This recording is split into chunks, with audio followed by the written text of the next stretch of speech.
edition of Gas. I am Gresh. He is Jason Anik.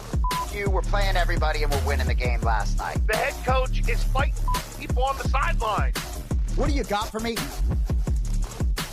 I know you're a part of the Tight Pants Society. No fucking play is that a gimme, right? Let's go!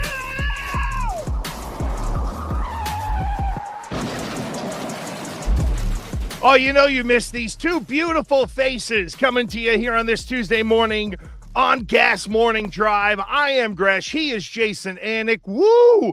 Who would have known that Pacers ticket would have caused you to go buy a whole new condo? Look at that fancy backdrop you got there. Golly, it's good to be Jason Anik holding tickets that his brother was winging out like they were Frisbees at the beginning of the year. Yeah, right. Well, for those of you who don't know, and by the way, I come at you live, Los Angeles, California, a little vacation in between school and camp. My wife is from LA, so we creep out here from time to time. I hope you hear me okay on this headset. You're great, brother. No, you're good. So, yeah, so for those of you who don't know, we had a ticket 42-1 on the Pacers to win the Eastern Conference. Cashed, check. But what I will say about that, just to back it up for those of you who haven't joined us on Gas Tuesday mornings, 11 a.m. live, we appreciate you. John, every season, my brother, John, beginning of March, buys a bunch of future tickets for his two bosses. Who's going to win the World Series? Who's going to win the Eastern Conference in the NHL postseason? Whatever it is, Stanley Cup, all these different tickets, 10 or 12 on the board. And one of them I suggested was Pacers at 42-1 on March 6th to win the Eastern Conference. It just felt off. I've said this over and over again. Last season when they played the Celtics and they got swept in the first two games, I thought they gave the Celtics really all they could handle. Halliburton was great. He missed the last two games. And I just felt like that price was off. They were, I think, approaching the top four at that point.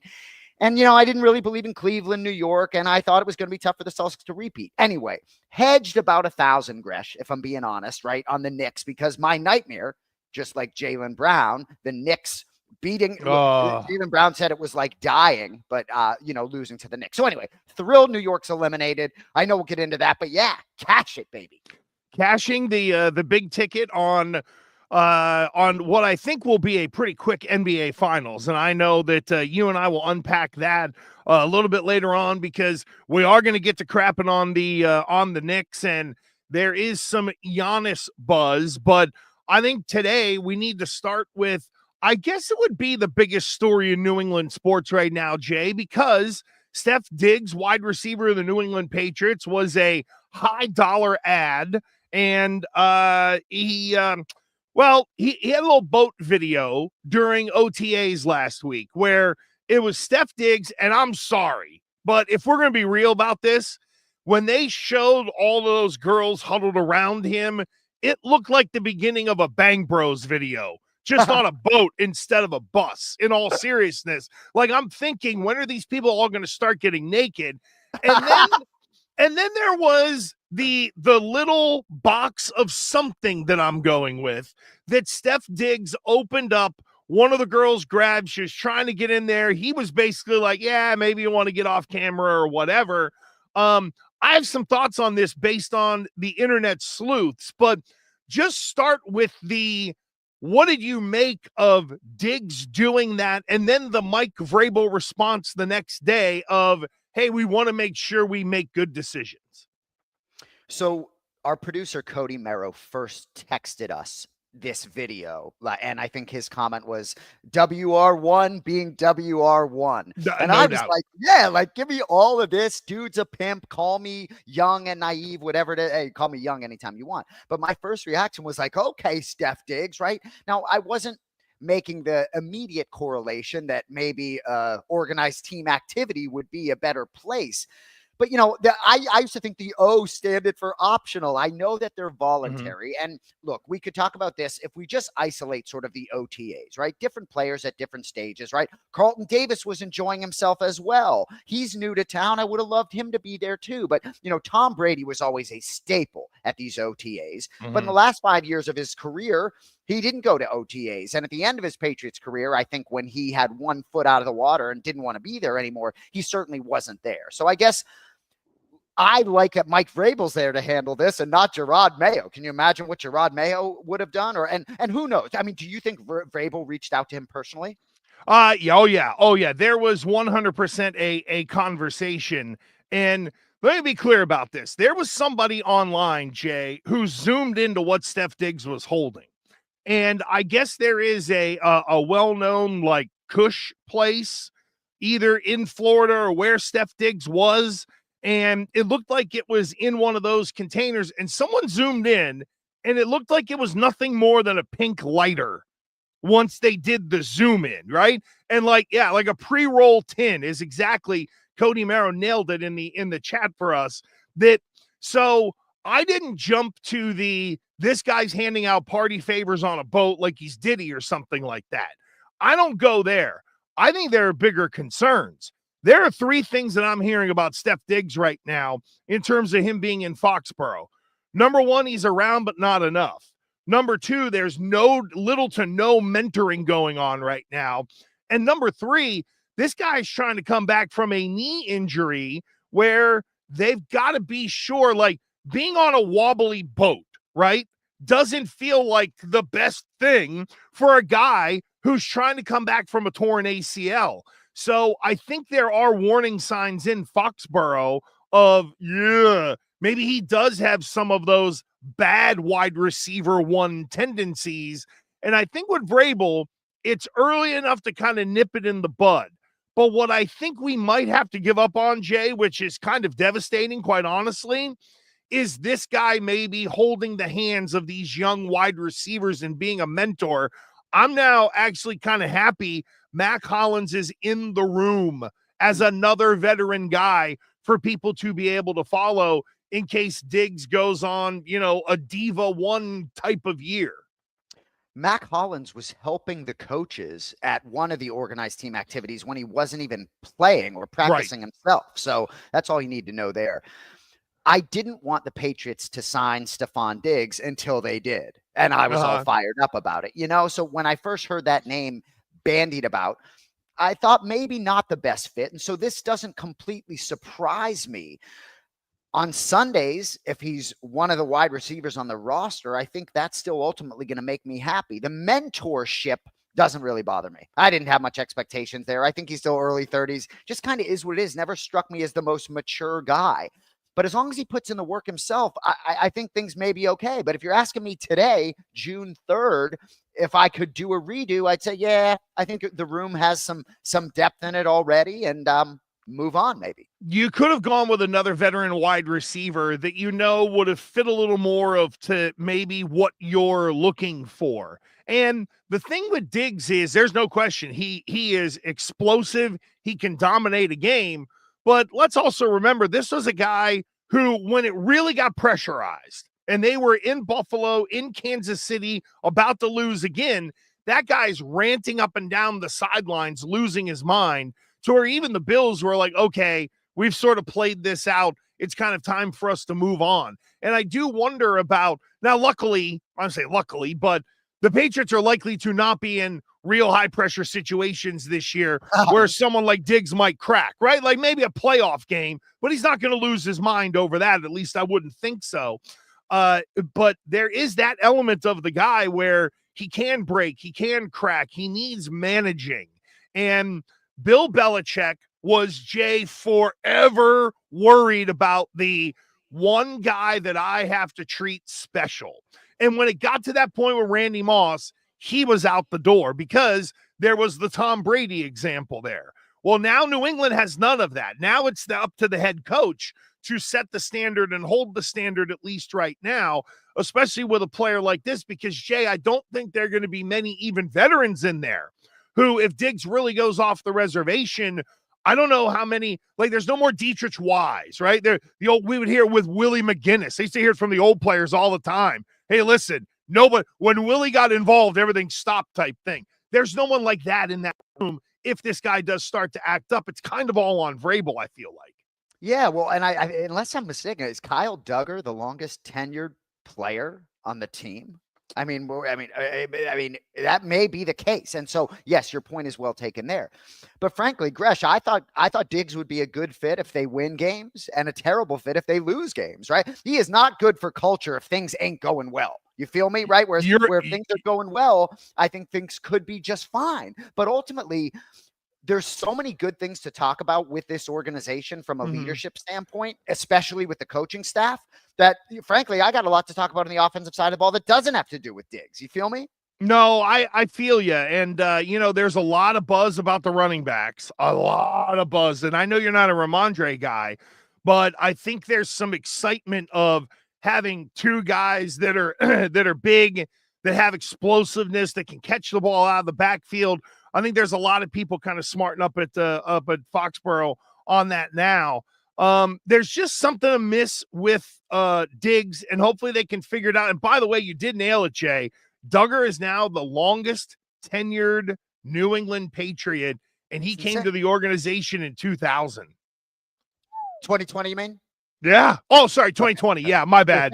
I was going to say that's a Brady type run from Duggar there, but there's and on the defensive side, I think there's a lot of buzz building about this defensive line, because there was the old line that a defensive coordinator when I was at URI had, and he would hold his fingers up like this, and he'd go, we need to be mobile, agile, and hostile, and that's what I think this defense is turning into up here in New England. Well, certainly with the head coach and defensive coordinator, that would jive very well. I want to talk about the offensive side of the ball for a second. I want to talk about Josh McDaniels. And you may not know this, but when John and I came on your show with Fourier back in the day, and we were talking all this smack about Mac Jones, I could have talked as much smack that day about Josh McDaniels. I've never been a Josh McDaniels guy. I appreciated what he did with the Patriots as the offensive coach, but all the different head coaching, whether it was the failure in Denver, whether it was going to the Colts and then sort of reneging on that, Raiders, whatever it may be. But Josh McDaniels really does seem to have matured, and it just seems to be in a totally different place. And I just can't say enough about this fit with him in this spot. I just want to read you a quote of McDaniels. Quote, when you take a lot of people from different backgrounds, they have such good experience and wisdom, it makes a lot of sense for me to learn from them. End quote. For me to learn from them. To hear Josh McDaniels say me to learn from them, I just feel as though he's in a totally different place. And I think that the offense is going to need leadership, no matter how good Vrabel is as a head coach, right? No matter how much we like Will, how much we believe the ceiling is very high on Drake May. McDaniels is really the key. And everything I have read or seen about Josh McDaniels, he is a big reason why I think there's going to be such a big jump this season. If I can make a case to show McDaniels a little grace up to this point in his career, clearly when he's running the ship, not a good deal. It didn't work the first time around, but let's also remember in Denver, he was like 34 years old, I think, or something like that. So I know we're in the era of the younger coach, but a lot of times the younger coach will flame out, and McDaniels did that. And then with the Raiders, it clearly didn't work. But when he's been an offensive coordinator, other than the year with the Rams, I think it was, where he had not Sam Darnold, but Sam Bradford as his starting quarterback, he's always worked for Bill. And what is Belichick all about? I'm not going to allow you to do something that can cause us to lose the game. So it's been different kind of offensive creativity. But Jay, now I think in working for Vrabel, it is all bets are off. You don't have to run this. If you want to work in some zone read, Bill Belichick would never do that with a guy like Drake May. He wouldn't put the risk out there of getting the guy hurt.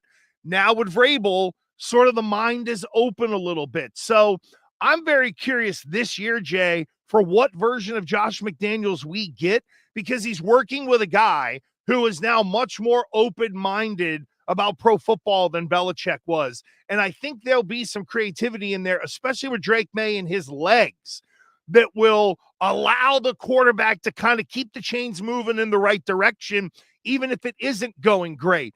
Josh, to me, has got a good feel as a play caller, but I would say, let's remember this, this guy worked for Bill Belichick for a long time. Now it's almost like the shackles are off of Josh McDaniels as an offensive coordinator.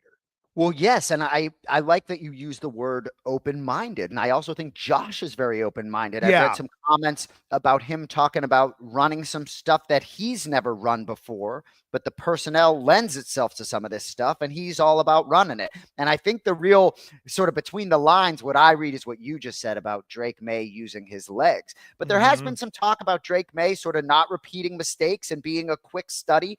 To me, that was sort of a trend I saw a little bit in the regular season with Drake May. While he wasn't perfect, and maybe I'm mistaken, but I don't think he made the same mistakes over and over again. And I think, I hate to say this, right, but it just popped in my head, so I'm going to say it. Drake May doesn't always seem to be the most articulate on the microphone, if that's safe to say, right? Oh, yeah. However, though, that don't necessarily matter, right? It doesn't necessarily mean that things aren't all, and the webs aren't connecting upstairs, right? Brett Favre, listen to Brett Favre talk his rookie season or second season versus by the end of his career where he had the media sort of eaten out of his hand. So I think Drake May is pretty sharp. Bro, every week I get excited in a different way. That Stephon Diggs stuff can't curb my enthusiasm. I think Vrabel will handle it. And ultimately, we've used the term before, you got to break eggs to make an omelet. And all 53 ain't going to be choir boys. No, that's very true. And you need some swagger on this football team. Yep. That's why Travis Hunter was so enticing, I think, for both of us, because if you look at the way he's handling business down in Jacksonville, just that one guy alone has ignited that city in terms of, hey, wow, we got a guy, and with the Patriots, it feels like the guy is Vrabel. And then who are going to be the others that are going to kind of fill in behind him? And I will say this, I think there's still one move that the Patriots can make. Now, here's the thing. I don't know what that is, but they have a bunch of cap space. They have draft picks that they can move around with.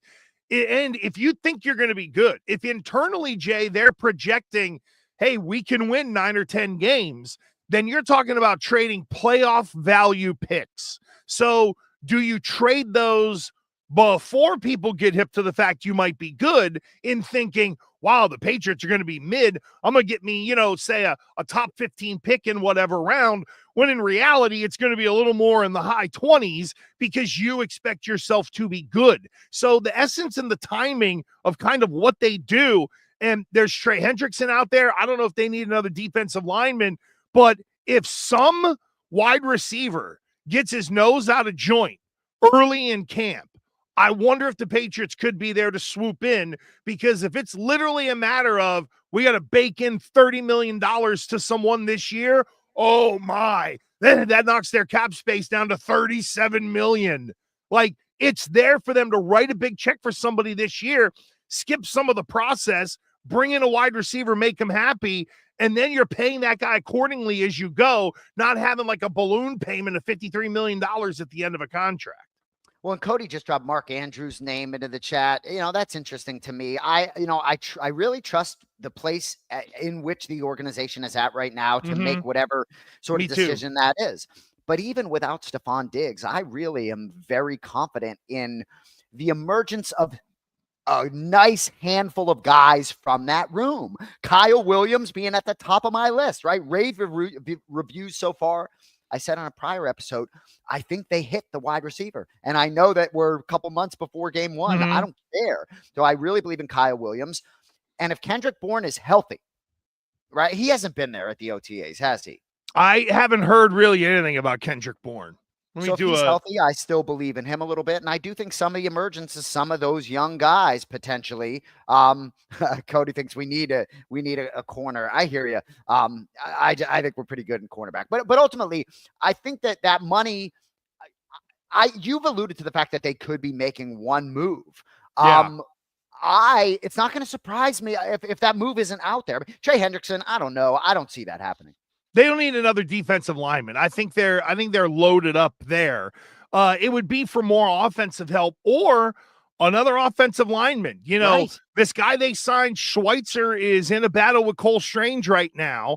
So Laken Robinson, I guess, last year's draft pick, apparently is getting no run or no love.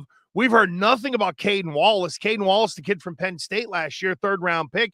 He's supposed to be a swing tackle. I'm assuming he'll sort of maintain that role this year. But I don't rule out adding an offensive lineman. And I know it won't be Jonnu Smith, who the Steelers apparently are not trading for, but you could add another tight end to this offense because I like Hunter Henry. I do believe he's either 30 or turning 30, so he's getting that kind of magic number in the NFL. And Austin Hooper does nothing for me as a tight end. Yeah, so I can see them grabbing a tight end. Quickly about Hunter Henry, I think he's super tight with Drake May, if I'm not mistaken. And that one element alone, I'd love to see him at least stick around for that one reason alone, because I do believe in chemistry and continuity and relationship building and confidence for Drake May. So I think that piece is pretty important, actually, Henry sticking around. But yeah, if you could flip him and bring in a guy like Kyle Pitts, I think that's look, Henry to me, Jay, is going nowhere. Here's the question. Like, he's the number one tight end right now. But can you find the next guy to where Hunter Henry can seamlessly transition to a number two? You start to lower the snaps as he gets older because you found your other guy. So 31 this year for Hunter Henry. And I think if the Pats can find that dude, that transition will begin. But I think what you say is 100% spot on. Like, Hunter Henry will be on this roster for the next couple of years, in part because of the Drake May element of it. And you're right. He becomes kind of the, trusted old school sort of tight end that that when you get into important playoff games, he's going to be where he needs to be. And is somebody that the young quarterback can kind of lean on. And Cody in the chat is popping us because he brought up Mercedes Lewis and Ben Coates. Ben Winter Coates. Yeah, Ben Coates and Ben Coates and Sean Kemp share something in common. I don't know if you know this or not. No, what's that? They hate Father's Day. Ben Coates and Sean Kemp hate Father's Day, really? Yeah, because I think combined they have a full football team between them if everybody has been following along. But gotcha. Okay, I digress. Cromartie got a few. But Cromartie is like talking about it out there. These are the dudes who are like, I don't want to go to the mailbox and find a Father's Day card from one I forgot about. The Anthony Edwards plan. So in terms of Patriots excitement for fans, and I consider us fans, right? Yes. Joe Rogan always calls them as broadcasters professional MMA fans. But as a Patriots fan, I'll never forget the feeling I got when Drake May started playing and I saw with my two eyeballs the future of the organization. I couldn't have been less interested in last season until he was playing. And as a Patriots fan, and maybe it's because I'm older and I lived through a lot of it, but it was really hard to see Tom Brady play in another uniform. Mm-hmm. And winning another title and have it not being New England was difficult. And all the Mac Jones and watching Mac Jones and knowing he wasn't the guy. So to me, I'm trying to imagine what I'm going to feel like on opening Sunday for the Patriots season, because I feel half my age right now when I talk about this team. Our family, my father-in-law has had season tickets through the business forever. And a lot of times there'll be like one or two clients. It will be like, hey, do you have tickets this week or something? Or he'll like donate them to Brown University and they get a week or something like that. There's never been more people kind of calling him, reaching out and saying, hey, do you have this week open? Do you have that week open? And normally that doesn't happen. So there is a kind of a rebirth in a way. It's almost like when you bottomed out with Bill, it was one thing. When you bottomed out with Mayo, it felt like another. And that's where I say it was almost like the death of the organization in a way. And they were on the table and they're on the gurney and it's, oh no, we might lose the patient. And then here comes Mike Vrabel and you restart the heart. And then now he's completely back, having beaten whatever disease it is, and the organization didn't go away. I think it was such a critical juncture to get it right and have someone with credibility and believability, because that was the one thing with Mayo. You thought he was playing the role of a head coach, whereas Mike Vrabel has walked in and shown what a head coach is supposed to do. I tell you what, had Mayo not been fired after this one season, and I understand Kraft promised him the gig, and had he not been fired after, and we talked about this as soon as it happened months ago. Had that not happened, I think it would have set the organization back another possibly 5 to 10 years. I really do.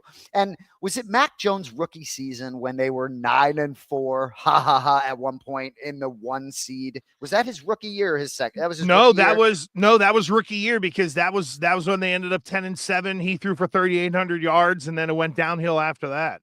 But what I want you to know is when they were 9-4 that season and they were the 1 seed, I wasn't nearly as excited as I am today. For real, Gresh. Like, I'm not trying to say I told you so. I knew Mac, you know what I mean? I've never seen a worse 9-4 team, and I've never seen a worse 1 seed through 13 games in an NFL season in my life. So I guess for me, I just think there have been a lot of shit over the last 4 or 5 years, and gosh, a diamond feels like it's come out. It's not just about this season. You know what I mean? I really think they've set themselves up to put themselves in a position to get that 7th trophy. And even if Drake May kind of tops out as a Baker Mayfield, right? I don't think he's going to be as inconsistent as Baker Mayfield, but you get what I'm saying. I do. Even if he got that, you feel like, okay, we're closer to having it right than wrong. Because I think there are some expectations on Drake May that it is, well, he's going to be the next Tom Brady or the next Josh Allen or whatever. And it's like, let's slow the roll a little bit here. I think we need to readjust some expectations. But to your point, Jay, when you get Mac Jones and you feel like, all right, you hit on a guy, and then you put him with a dude who should not be running anything anywhere in Matt Patricia, that's where Bill Belichick was complicit in his own demise. And I guess the one good thing is, like, even if Vrabel had kept AVP, I would have been it wouldn't feel the same compared to having Josh McDaniels in there. Like Vrabel and AVP versus Vrabel and McDaniels with this quarterback, it feels like you got a real chance to bring out whatever is inside this kid. And if there's greatness, I think we've seen Josh do that before with a couple of different quarterbacks, because there's the whole Matt Castle part of this as well that's on his resume. Belichick loved to say, I'm going to do what's in the best interest of the football team. Yes. And I think Mike Vrabel lives that more than Belichick. I think with Belichick, sometimes he said it, but certain times was doing things in his own best interest. 100%. And I genuinely believe that Mike Vrabel runs this business with no ego. And I think that's hard to do. And I think there are certain guys that maybe wouldn't have brought Josh McDaniels in for whatever reason, threat to eventually be that. It's a connection. The connection to Bill, the connection to the past. I want to turn the page type thing. Yeah, exactly. And you see David Andrews retire, saying he didn't want to play for any other organization. Mike Vrabel could have been like, oh, man, he's been here forever. He showed up at my press conference. Let's just give the guy. Nope. Not in the best interest of the football team. And that's why, as a fan, every day I think that this jump could be bigger than maybe we think. Let me back up your point real quick with a little intel. Apparently there was originally when Vrabel got there was a discussion with David Andrews about, hey, we like you, we want you here type thing. We know you're getting to the end. Basically it was, well, we kind of plan on keeping you. Then Bradbury comes along and you have the draft, and they realize, all right, we're going to be okay at that position.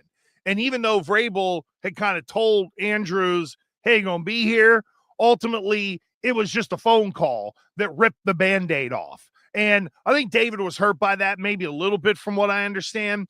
But at the end of the day, he got over it. He did his, press conference there. And I don't want to say swallowed pride, but everybody kind of got over it. But to your point on doing things that is best for the organization, most would have thought keeping David Andrews around for one more year, even if you groom someone, would have been the right thing to do. And when they repurposed the position, Vrabel was not afraid to kind of go back on his word to the player and say, listen, it's what's really best for us. And you nailed it. Bill did things that at times got in the way of that statement of his. And unless I'm mistaken, there is a connection with Bradbury and Drake May, whether Bradbury earns that starting position or not. But there is some sort of familial connection there. And you can be sure that Vrabel was aware of that. And David Andrews, only 1 year with May, and he was banged up a little bit last year too. So it just kind of is what it is. And ultimately, Bill Campbell go lead that room, okay? Bill Campbell go be that offensive lineman, lead that room, okay? I think so. I think so because if you've ever met Mike Onwenu, he is not a big sort of rah-rah guy.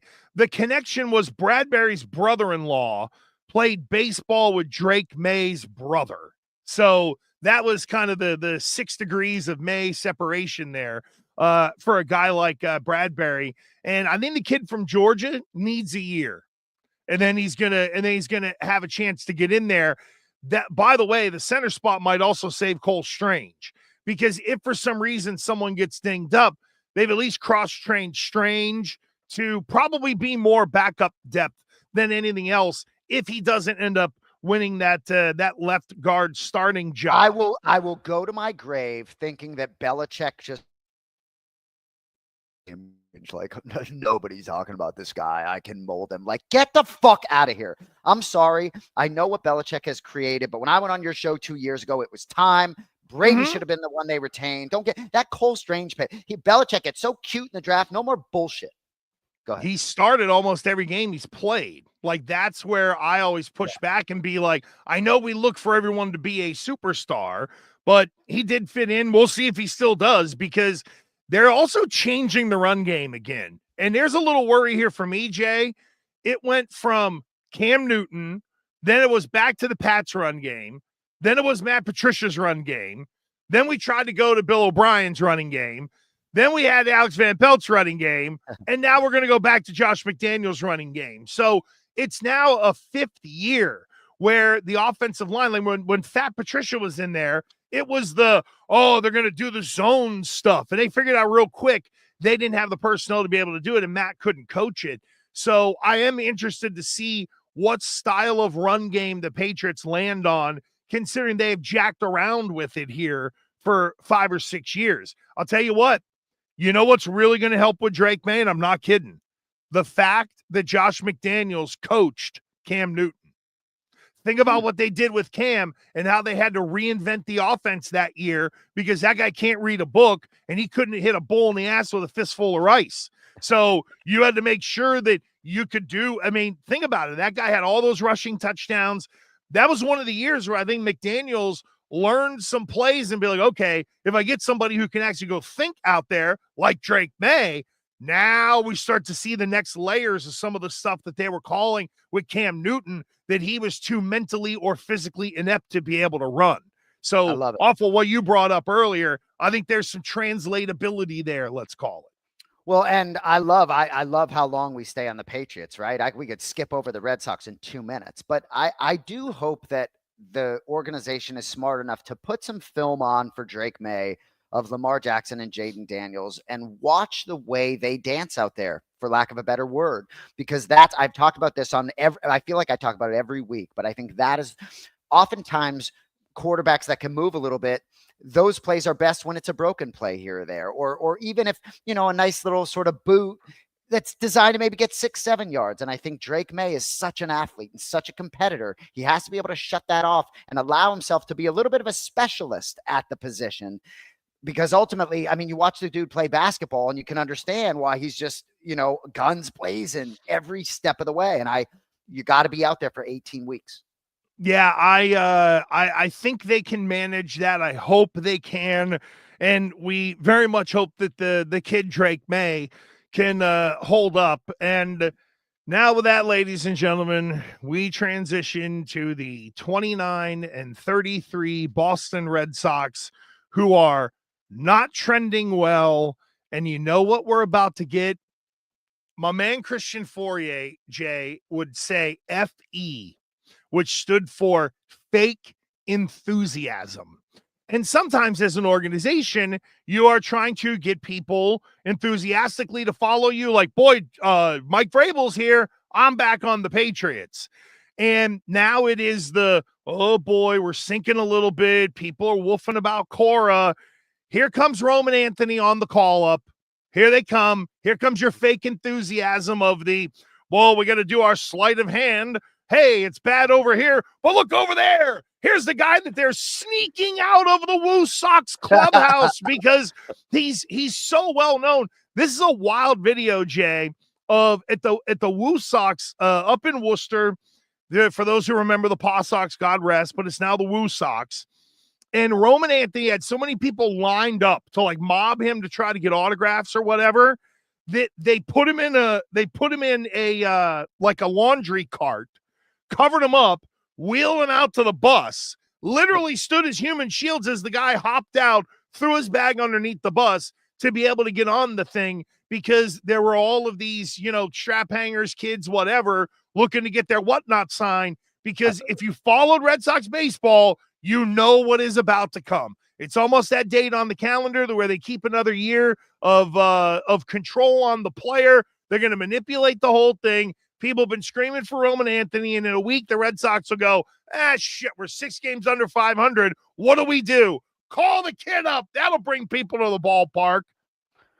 Dude, it's a nightmare. I mean, honestly, what a difference a couple weeks make. Bregman goes out. They were 4.5 games out. Now they're 9 games out. Garrett Crochet, who they signed to an extension, is going to win a World Series in Boston at some point. I believe that. I really do. I mean, the fact that they have, there's a little bit of the glass half full stuff first. I love it. Last time out, 12 Ks, struck out the side in the 7th. He's been great. Yeah.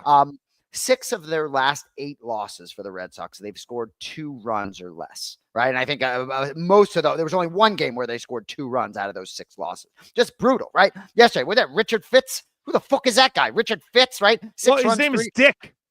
Dick Fitz, whatever. Yeah, exactly. There you go. 6 runs, 3 home runs in the first inning, and then they battle back and they lose 7-6. I mean, it's unbelievable to me. They've had you talked about the record in 1-run games. It must be 6-16, 6-17 at this point, whatever it may be. They have found unbelievable ways to lose games.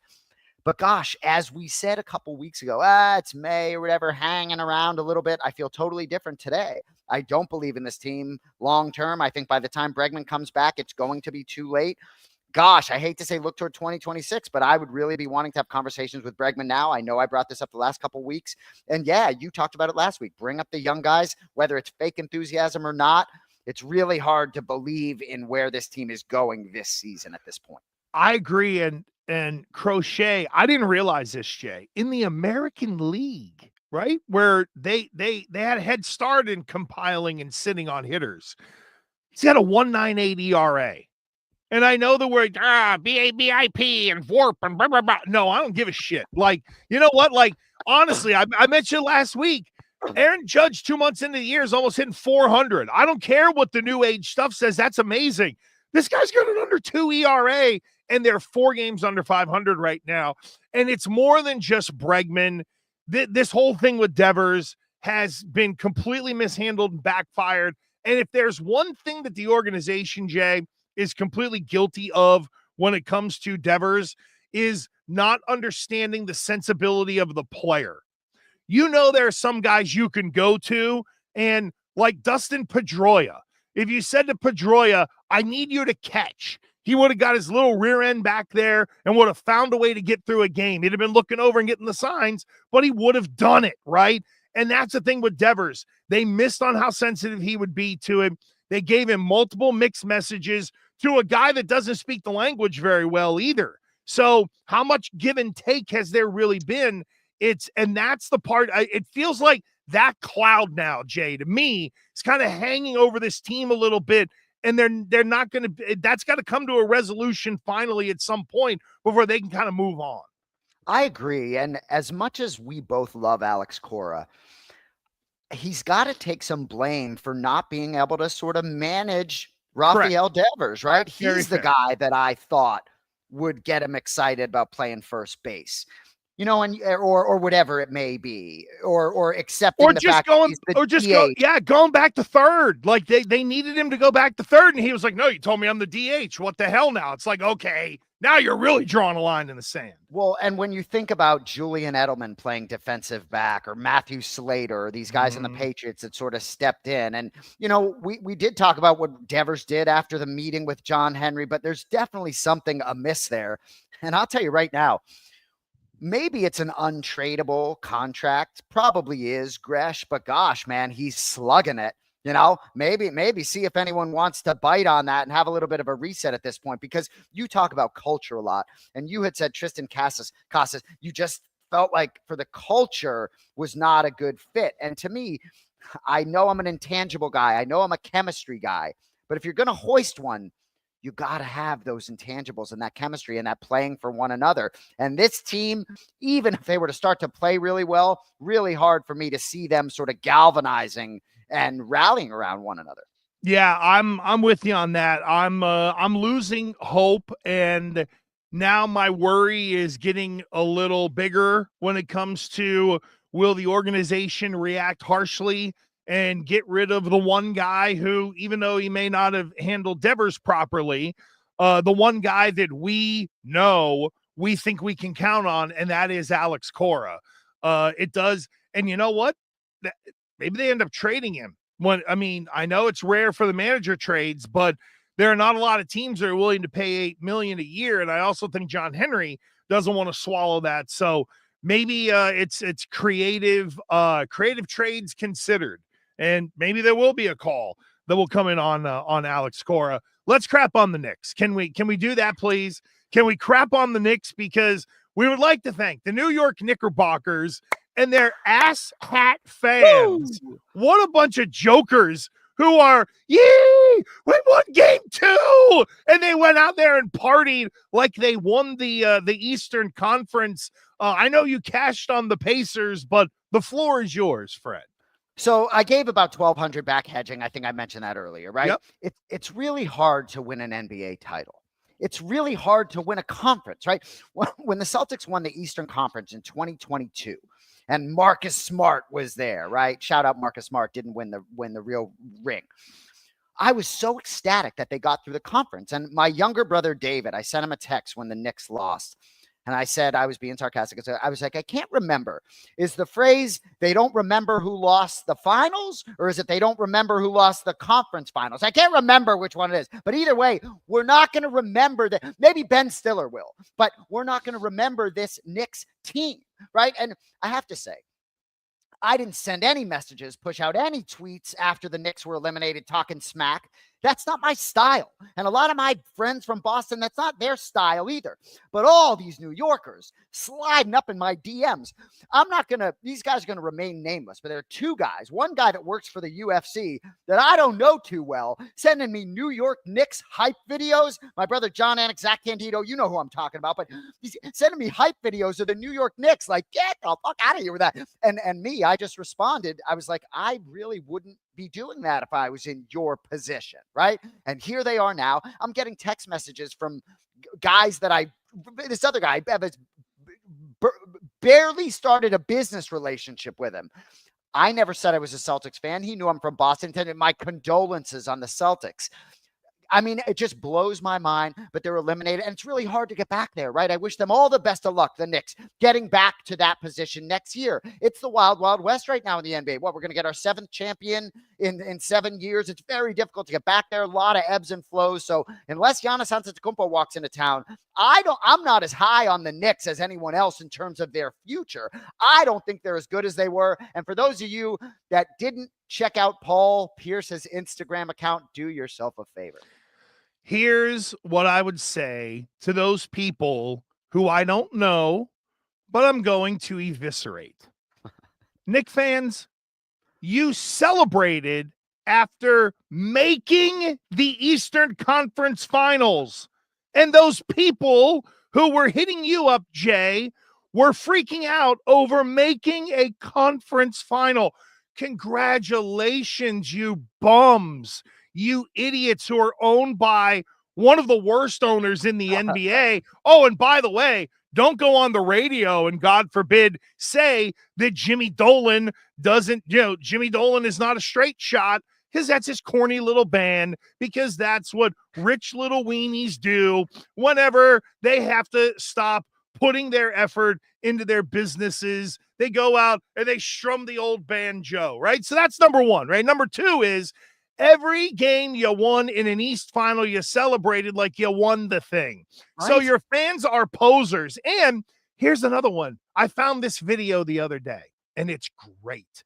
Of all people, and I'd like to see your Knick fan friends push back on Becky Hammon, who was at ESPN a couple of years ago doing some analyst work sitting beside Big Perk.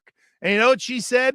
She goes, the Knicks ain't ever going to win nothing. Why? Because Jalen Brunson's too small. And Perk started to push back, and she goes, look at him. He's little. She goes, the only little guy that won was Steph Curry. He's 6'3" and the greatest shooter of all time.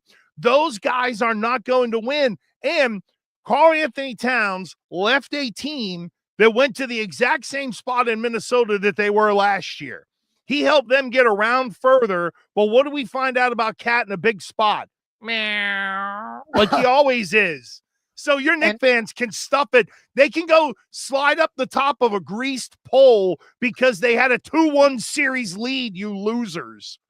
It really was a fascinating series, and had that ball from Halliburton not gone to the rafters and dropped through the hole, maybe we're having a different conversation. Correct. But Becky Hammond's point is very well taken. And if we talk about the defensive side of the ball, Jalen Brunson's a huge liability on defense, regardless of how clutch he is. And gosh, I don't like anybody more, maybe SGA, but in terms of the mid-range game, I mean, gosh, Brunson, when he gets to his spot on the floor, the ball doesn't hit the rim. I get it, but there's two sides of it. And right, even a guy like Peyton Pritchard, who I'm more warm in the regular season. You see these guys on defensive end in the postseason, and you want them back on the bench. And Karl Anthony Towns, when he has that want to, he can do a lot on defense, in my opinion, but doesn't have that want to all the time. Bingo. So streaky in terms of the soul on the floor. And even a guy like Mikal Bridges, who I like very much, kind of streaky. Even OG Anunoby, who I like very much, a little streaky. A lot of these guys are streaky.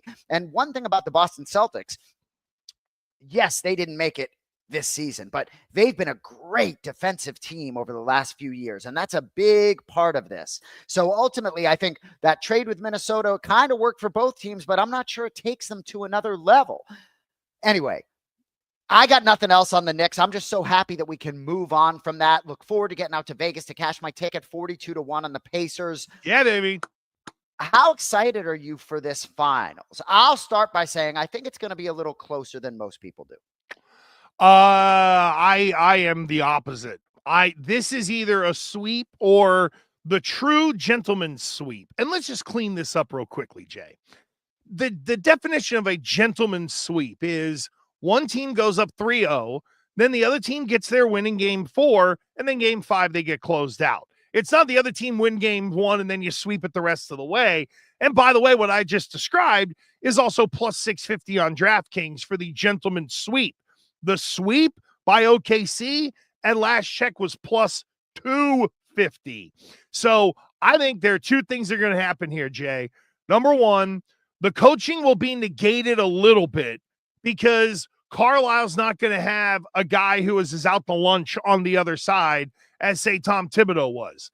And the other thing is Oklahoma City has not one, not two, but three. Hold on. I want to interrupt you for a sec. I'm sorry. You think Tom Thibodeau was out to lunch? Yeah, absolutely. It took him too long to go to Mitchell Robinson. He ultimately sat Josh Hart and still played him starter minutes. So if you put the guy on the bench to still turn around and play him 35 minutes a game, it didn't make sense to me. Fair. And no, I guess for me with Tom Thibodeau, I really respect his leadership style, and I think he did a lot to sort of keep them even keeled to get through that Celtics series. But I didn't mean to interrupt you. I just wanted to hear what you had to say about TT. No, and the other thing too is we got to remember Carlisle's a Hall of Fame coach. Like there's a, you know what I mean? Like that's a guy that Rick Carlisle might be the most underrated coach in the NBA because when fans talk about great coaches, people don't bring that guy up. So it is comparing Thibodeau to somebody who is going to go to the Hall someday. But I think Dagno knows his OKC team pretty well. And the way they got after Ant-Man was the top 3 defenders all rotated and gave him something a little different. And they're going to do the same thing to Halliburton. And here's the other deal, is that you look at Indiana, you don't know who the next best guy is. It's Siakam. Siakam's not a 30-point-a-night guy. He can get you 25. He'll have one game where he gets you 39, but he's not going to light it up. If Halliburton's having another one of these stellar 4-point performances in a big spot, Siakam's not going to score 50 to be able to cover it up. And that defense will rotate. And I think, honestly, between Lou Dort, SGA, and whichever one of the Williams you want to pick or whatever, I think those guys have the ability to eat up, and I mean eat up, Membhard, Halliburton, and ultimately Aaron Nesmith. So Siakam's got to score 50 for them to hang in. He might have a chance to, but I think those other dudes get eaten alive by that OKC defense. Fair. And I think the series price, OKC minus 700 and Indiana plus 500, That's where it should be. Makes some sense. I do think Indiana matches up decently, and because Indiana can have a different dude potentially do it every night, I think that there is some potential there.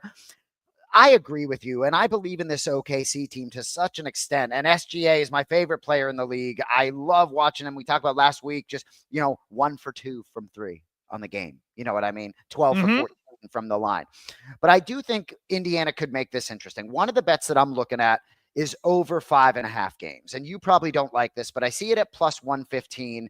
I just think perhaps we get a 6-game series here, I like a little juice there, right? But to me, ultimately, if gun to my head, I think 4-1 OKC, like your point, gentlemen sweep, right? But looking for opportunities, there's not a lot of opportunities here. I also, the team that just, cleared me 42-1, I don't mind. That's sort of a creative way for me to say maybe they get a couple games. I do believe in Halliburton as a leader, and I do believe that sometimes when he's confident, he can really perform above maybe his skill set. And fascinating, SGA and Halliburton, both guys that are not drafted by the team that they're representing in the finals right now, which is fascinating. But yeah, I think as this conversation goes on, I think maybe I'm getting a little bit, over my skis with Indiana. Nobody's given them a shot playing with house money. They got there, and I think potentially, but when you think about Miles Turner and Pascal Siakam down low, those the guy, right? I mean, those are your two guys, Obi Toppin. They're just not that tall. I think Holmgren's going to have a great series. So, yeah, I think, and that's the thing with Holmgren. He's another one of those guys that if he's on, he's more of a 15 point, 10 rebound type guy than he is somebody that's going to completely blow up like an SGA. So, Giannis's name came up in connection to Boston once again.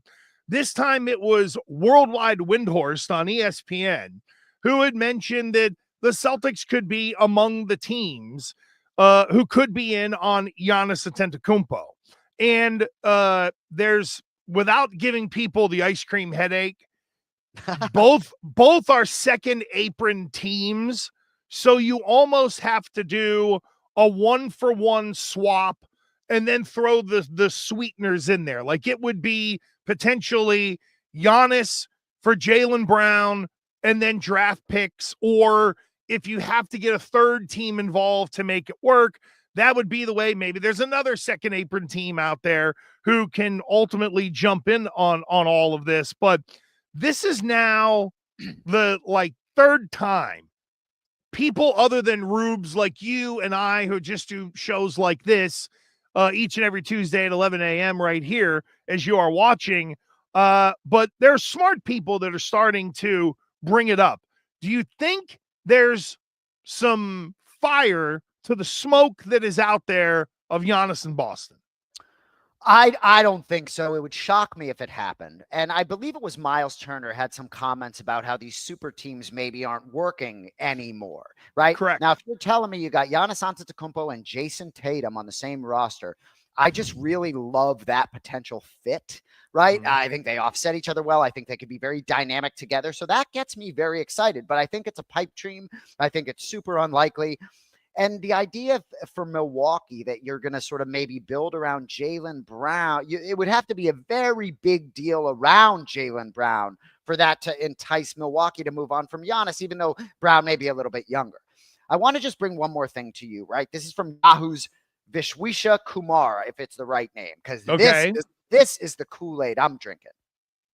Quote, the front office is reportedly exploring a fire sale that would keep only the core of Jason Tatum, Jaylen Brown, and Derek White, while shopping supporting pieces like Porzingis, Horford, and maybe even Drew Holiday, depending on their future plans. Now, to me, this is like a pipe dream. I don't think this is real. I think it would be super challenging to do all that. However, if they can be creative with Brad Stevens in this next season where you're sort of punting a little bit, right? You got Jaylen Brown and Derek White and everybody else gone. Jason Tatum healing himself up. Maybe you don't make the postseason, but I would love nothing more at this stage, because we still got a fresh banner hanging on Causeway Street. I would love to build around Tatum, Brown, and Derek White and gut the roster. What do you think about that? I would not be against it at all. I know there are complications in doing so because of this stupid cap rules. Like, my God, I become a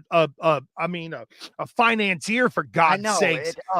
But the Celtics are not allowed to aggregate contracts and use more than 100% of the traded player exception, which means they have to match almost perfectly to be able to get something done.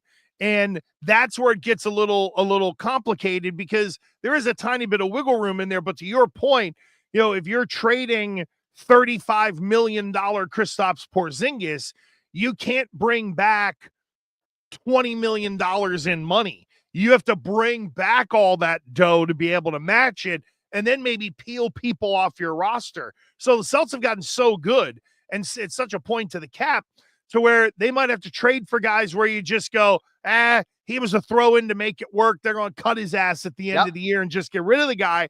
And that takes a lot of mental gymnastics and creativity for Brad Stevens. I think the other thing too, Jay, is, does ownership, which has now changed, say to Brad, listen, do everything you can to set me up for the next 5 years. And here's another 5-year window. Let's try to figure out how to reinvent this team.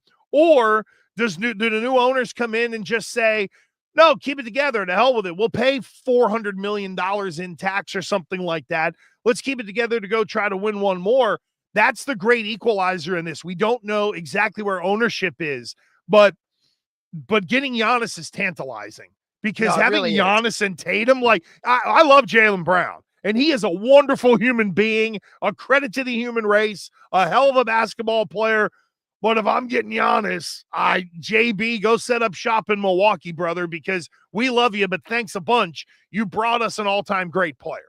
I hear you. Exactly. Well put. I agree with that. And I will say, while I think it is wildly outrageous that the Celtics are going to be able to just build around Tatum, Brown, and Derek White and be able to effectively move all these other pieces, Danny Ainge and Brad Stevens so often have been able to pull off trades where you're like, what? Who is signing on the other side of this, right? And even the Marcus Smart trade, for those Celtics fans who were like, oh gosh, that's so tough to lose Marcus Smart, it really felt right in the moment and felt like a very good haul for what you had to give out. So I wouldn't put anything past Brad Stevens, but I think he's going to have to be as creative as he's ever been to be able to really get this to where we want. And I ultimately think there's going to be a piece or two that is sticking around that maybe we didn't want it to. But hey, I don't mind Porzingis sticking around. I think he's going to – I'm with you. I like that player, and I like the fact that it was respiratory and not a knee. No, I'm with you on that, and I think the Giannis stuff is great copy. It's great fun, but if it comes down to trading Jason Tatum for the guy, it's a non-starter, and I think everybody sort of knows that. But just quickly, I don't know if you saw this, Jay, because I know you're in transit and you got a lot going on, but Austin Ainge left the Celtics organization this week to go be basically the president of basketball ops of the Utah Jazz, where Dad works. Yeah. So that gets me thinking, while people are looking at Giannis, I wonder if Brad Stevens calls up Austin and says, hey, what are you thinking? Hey, you want a little bit, I know you love our guys. You were here forever. And that's maybe where you start in terms of trying to get something done and reshape the roster. UFC 316 is this weekend. It is in Newark, New Jersey. We will skip the whole fight night drama because I'm looking forward to what is really going to be a fantastic night of fights. And we get Merab and O'Malley 2. Initial thoughts on that, because I have strong ones. Basically, here's all I need to get mine out. I think Merab's going to show him that he's just flat out a better fighter, And I love the Sugar Show. He's great copy. He's great for the UFC. But Merab's an animal. I just don't see him losing to O'Malley. Your thoughts? I don't bet MMA, but I can't vocalize something against Merab Dvalishvili. However, gun to my head, I like Sean O'Malley. He's gotten off social media. He's gotten off of the ganja. I think he'll be back on the ganja when the fight's over, but the social media stuff is a real big thing. It can be so distracting. His coach, Tim Welch, talked about them showing up places to spar or train, and O'Malley's focus is, we could get some great content here. I've been in spots with my brother where it becomes so much about the content. It's just like, no, I believe in Sean O'Malley. I believe in the overall game. I believe in the size. But gosh, if you want me to say I like him to beat Merab, or I would never go to the window with it. But yeah, I like O'Malley in this spot. And maybe some of that is because of the number plus 250. You know, Merab defended in January against Umar Nurmagomedov. O'Malley was rehabbing or whatever it is, but O'Malley hasn't fought since their last fight at Sphere last year. So I like O'Malley. We got to talk about the co-main event too before we get out of here. Oh, definitely. Just quickly on O'Malley, this is kind of the, I don't want to call it the last stand because it isn't, but you know what I mean. To your point, he's cleaned stuff up off the away from the octagon to where he's just focusing on fighting. And let's see if that ultimately does make a difference. Co-main event for the Bantamweight Championship, the champ Juliana Pena against Kayla Harrison. And this feels like the career sort of moment for Kayla Harrison right here. I know she fought in other organizations. She looks like a beast and is absolutely ready to just tear stuff up. Juliana Pena cannot be slept on, but leading into this, Jay, it almost feels like that Saturday night will be the Kayla Harrison coronation party in the minds of some people. I know them both well, and I'll start with Juliana, who's in Bilal Muhammad's camp, right? Part of that Mike Valley VFS Academy. Mike Valley as her head coach. Juliana's won 2 titles, right? Won it, beat Amanda Nunes, shocked the world before, then came back, beat Raquel Pennington to get her 2nd title. No doubt she's going to be down. No doubt she's going to be able to fight through all of this. And if the fight goes on long, I think maybe Juliana does have a shot. I'd be curious to see Kayla Harrison if we get into those championship rounds, round 4 and round 5. But that line, minus 600. And Kayla Harrison is just an absolute animal, right? 2-time Olympic gold medalist in judo. But a couple things about these girls personally, right? Juliana, right? Flew with her daughter to Manchester, England to support Bilal Muhammad, repping Bilal Muhammad in the first row. You know, John and I were in a car service with her and her daughter back to the airport in Manchester. Like, I have a lot of respect for Juliana. She's smart. She knows what to do in there. She doesn't fear anybody. And so I'm really excited for this opportunity for her. Kayla Harrison has been on our podcast twice. Remember the show. She's awesome. She and Bilal had a bet against each other in the Amanda Nunes-Juliana Pena fight because Kayla knows Amanda. So when Juliana beat Amanda, Kayla Harrison came on our show and had to sing karaoke on our show. I like it. She handled it so well, but I love Kayla. She's amazing as a human being. She's raising her sister's kids. Her sister's battled with addiction. She's raising 2 kids on her own. She's homeschooling them. I have so much respect for Kayla. I have so much respect for Juliana.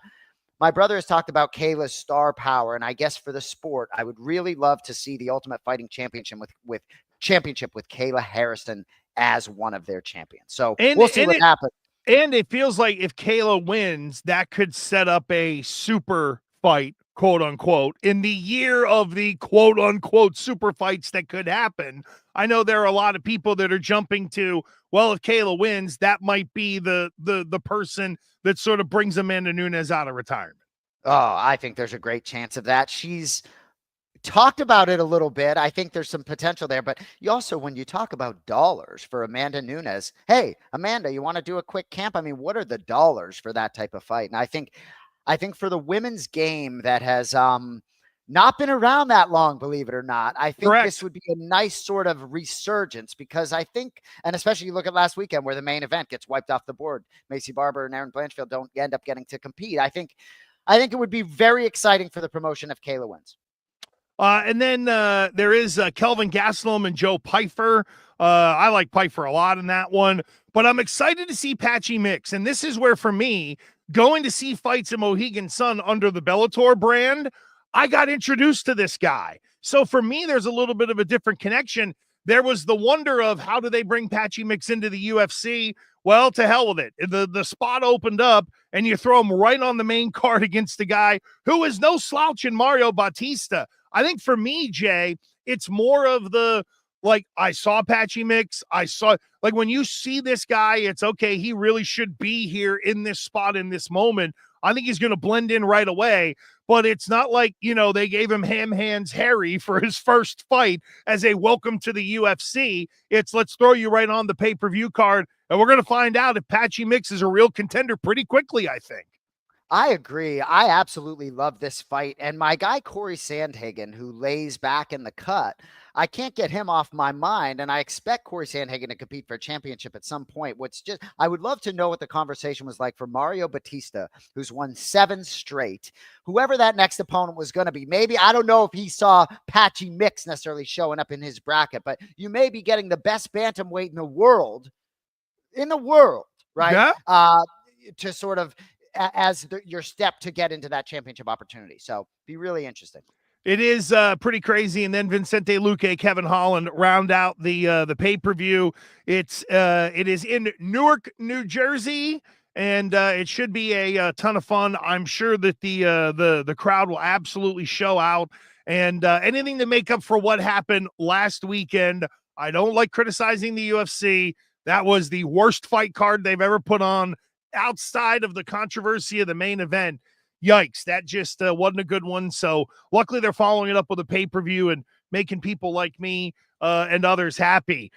Jay is kind of hanging out in LA this week, making big money moves, while me, I'm just a big goof working on ESPN Radio tonight, 10 p.m. to 1 a.m. on game night, and got a bunch of ESPN Radio lined up over the next 2 weeks, kind of during the NBA Finals. I'm on when the Finals are not, although I think I might be on with the night game 6 drop. So if it goes 6, like you said, I might be there for that. You can catch me on Sirius XM on Saturday, 8 a.m. to noon.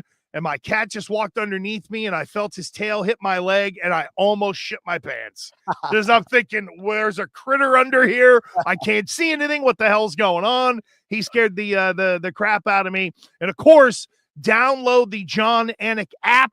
Make sure you're downloading there. Lots of content on the John Anik app, Jay. I've been following along. You guys are pumping it out, baby.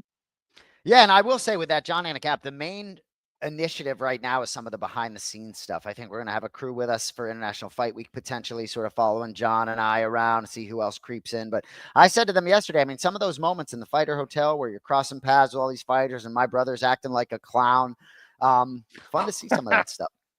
I love it. That is the good stuff. All right, everybody, have a great week. Make sure you rate, review, subscribe, click the and follow us so that whenever Gas goes live. It's usually every Tuesday at 11 a.m. Follow our guy Cody Merrow on Twitter at Cody_Merrow. You can get him on Instagram as well. That's it for us. That's it for Gas. We'll see you next week.